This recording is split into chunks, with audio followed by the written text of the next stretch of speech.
اعوذ باللہ من الشیطان الرجیم بسم اللہ الرحمن الرحیم الحمد للہ الذی جعل کمال دینہ و تمام نعمتہ بولایۃ علی بن ابی طالب علیہ السلام والصلاة والسلام علی سید الانبیاء والمرسلین وآلہ الطیبین الطاہرین المعصومین اما بعد فقد قال امیر المؤمنین علی بن ابی طالب علیہ السلام بسم اللہ الرحمن الرحیم وَإِنَّمَا يَنبَغِي لِأَهْلِ الْإِسْمِ وَالْمَسْنُوعِ إِلَيْهِمْ فِي السَّلَامِ أَن يَرْحَمُوا أَهْلَ الذُّنُوبِ وَالْمَعْصِيَةِ وَيَكُونَ الشُّكْرُ هُوَ الْغَالِبُ عَلَيْهِ۔ ناظرین قدر سامعین محترم، السلام علیکم ورحمۃ اللہ۔ درس نہج البلاغہ کا خطبہ نمبر 163 میں امیر المومنین نے گناہوں، خطاؤں اور بھول چوک سے محفوظ و معصوم حضرات پر لازم ہے کہ وہ گناہ گاروں اور خطا کاروں پر رحم کرتے رہیں کے بارے میں بیان کیا ہے، اور لوگوں کے گناہوں کو اچھالنے کی دلنشین اور پسندیدہ انداز میں ممانعت فرمائی ہے۔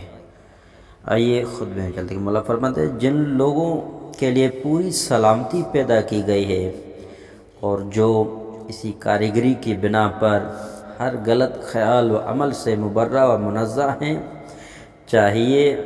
کہ وہ ان لوگوں پر رحم کیا کریں جو سلامتی و عصمت کی ضمانت نہ ہونے کی وجہ سے گناہ اور نافرمانی کرتے رہتے ہیں، اور اہل عصمت و سلامتی پر اپنی مخصوص تخلیق کے لیے اللہ کا شکر کرتے رہنا غالب رہنا چاہیے، یعنی گناہ گاروں پر رحم کرتے رہنا خدا کا شکر کرتے رہنا ہے، اور رحم کے علاوہ انہیں دوسروں کے گناہ بیان کرنے سے بھی باز رہنا چاہیے۔ چنانچہ یہ کسی طرح مناسب نہیں ہے کہ کوئی شخص اپنے بھائی کی عدم موجودگی میں اس کے کیے ہوئے برے کام کی مذمت کر کے اسے رسوا کرے۔ ایسا غیبت کرنے والا شخص اللہ کی پردہ پوشی کو کیوں یاد نہیں کرتا جو اس کے گناہوں کے متعلق اللہ کرتا ہے، کہ اس گناہ سے بڑے تھے جن کی وہ غیبت اور مذمت کر رہا ہے، اور وہ کس دل سے ایسے گناہوں کی مذمت کرتا ہے جن کے مانند گناہ وہ خود کرتا رہا ہے، اور مذمت و غیبت کرنے والے شخص نے اگر ویسا گناہ نہ بھی کیا ہو تب بھی اس نے اللہ کی نافرمانیاں یقیناً کی ہے جو کہ مذمت کیے جانے والے گناہ سے کہیں بڑی تھی، اور اگر اس نے بڑی نافرمانیوں میں سے کوئی نافرمانی بھی نہیں کی ہے اور صرف چھوٹی چھوٹی نافرمانیاں کی ہیں تو بھی خدا کی قسم اس کا لوگوں کے عیب بیان کرنے کی جرت کرنا بہت ہی بڑا گناہ ہے۔ اے بندے خدا، کسی پر گناہ کا عیب لگانے میں جلدی نہ کیا کر، یہ ممکن ہے کہ اللہ نے اس کے گناہ کو بخش رکھا ہو، اور اپنی چھوٹی چھوٹی نافرمانیوں کو چھوٹی سمجھ کر بے خوف نہ ہو جانا، اس لیے کہ یہ ممکن ہے کہ تمہیں انہی چھوٹی نافرمانیوں کی سزا میں عذاب دیا جائے، لہٰذا تمہیں چاہیے کہ اپنے گناہوں سے واقفیت کی بنا پر دوسروں کے ان گناہوں کی پردہ پوشی کیا کرو جو تمہیں کسی طرح معلوم ہو گئے ہیں، اور ہونا یہ چاہیے کہ جن برائیوں اور گناہوں میں دوسرے لوگ مبتلا ہیں ان سے اپنے بچے رہنے کا شکر اس شخص کو دوسروں کے گناہ بیان کرنے سے روکے رکھے۔ خطبہ نمبر 164۔ اس خطبے میں امیر المومنین نے دینداروں کے خلاف افواہوں کا اثر نہ لینا اور سچ اور جھوٹ میں صرف 4 انگل کا فاصلہ ہے۔ آئیے خطبے میں چلتے ہیں۔ مولا فرماتے ہیں لوگوں، جو اپنے کسی دینی بھائی کے دین کی پختگی اور طریقہ کار کی خوبی و استواری پر مطلع ہے، اسے لوگوں کی اس بکواس پر کان نہ دھرنا چاہیے جو وہ اس کے متعلق کرتے ہوں۔ کیا ایسا نہیں ہو جاتا کہ ایک تیر چلانے والا شخص ٹھیک نشانے باندھ کر تیر مارتا ہے، پھر بھی اس کا تیر خطا کر جاتا ہے، اور اسی طرح منہ سے بات نکلنے میں غلطی سے ادھر ادھر ہو سکتی ہے، حالانکہ ارادہ صحیح کیا گیا تھا، اور جو کچھ اس میں باطل ہوتا ہے وہ خود بخود سمجھنے والوں کے لیے باطل ہو کر رہ جاتا ہے، اور اللہ تو صحیح سننے والا اور حق و باطل پر چشمدید گواہ ہوتا ہے۔ یہ بھی سمجھ لو کہ حق اور باطل کے درمیان صرف 4 انگل کا فاصلہ ہوا کرتا ہے۔ علی علیہ السلام سے 4 انگل والی بات کی معنی پوچھی گئی تو آپ نے اپنی انگلیوں کو جمع کر کے اپنے کان اور آنکھ کے درمیان رکھ دیا جو ٹھیک 4 انگل تھا۔ فرمایا کہ باطل اس میں ہوتا ہے کہ جب تم یہ کہتے ہو کہ میں نے سنا، اور حق اس میں ہوتا ہے کہ جب تم یہ کہتے ہو کہ میں نے دیکھا۔ خطبہ نمبر 165۔ اس خطبے میں امیر المومنین نے اموال غیر مستحق پر خرچ کرنے کی خرابی اور نتیجہ بیان کیا ہے، اور وہ مقامات جہاں مال و دولت خرچ کرنا چاہیے، اور کون سی زحمتیں اور تکلیفیں برداشت کرنا دنیا اور آخرت میں مفید ہیں۔ آئیے خود میں چلیں گے۔ مولا فرماتے ہیں، اور جو کوئی عالمی پسندیدہ سلوک ایسے لوگوں کے ساتھ کرتا ہے جو اس سلوک کے حقدار نہ ہوں اور جو نااہل ہوں، اسے اللہ کی طرف سے تو کوئی اجر نہیں ملتا، البتہ وہ نااہل اور غیر مستحکم لوگ اس شخص کی حمد و ثنا کرتے رہتے ہیں، اور ان کمینہ شر پسند اور جاہل لوگوں کہ یہ مدح و ثنا اس وقت تک جاری رہتے ہیں جب تک وہ دیتا رہتا ہے۔ کمینوں، شریروں اور جاہلوں کے نزدیک اس کا ہاتھ کتنا ہی سخی کہلائے،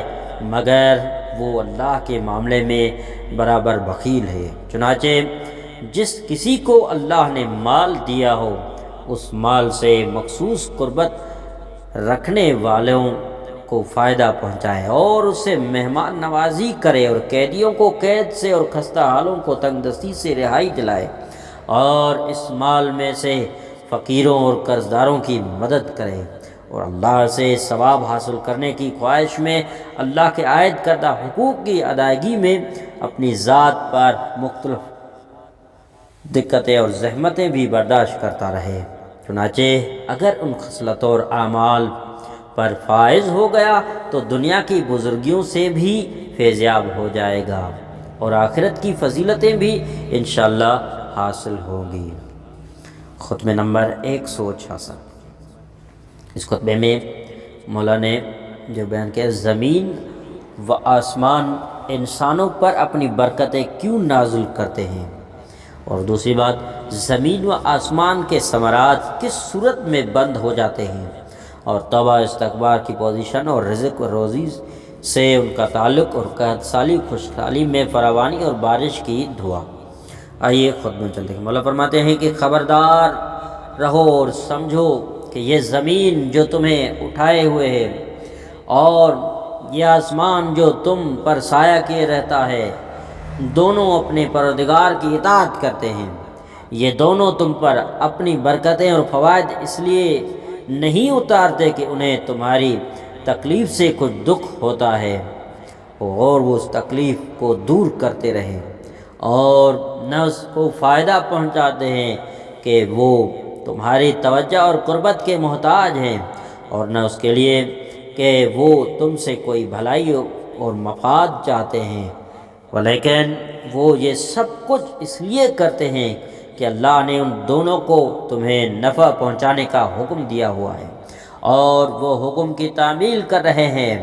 اور انہیں تم لوگوں کی مصلحتوں کی حدود پر قائم کیا گیا ہے، چنانچہ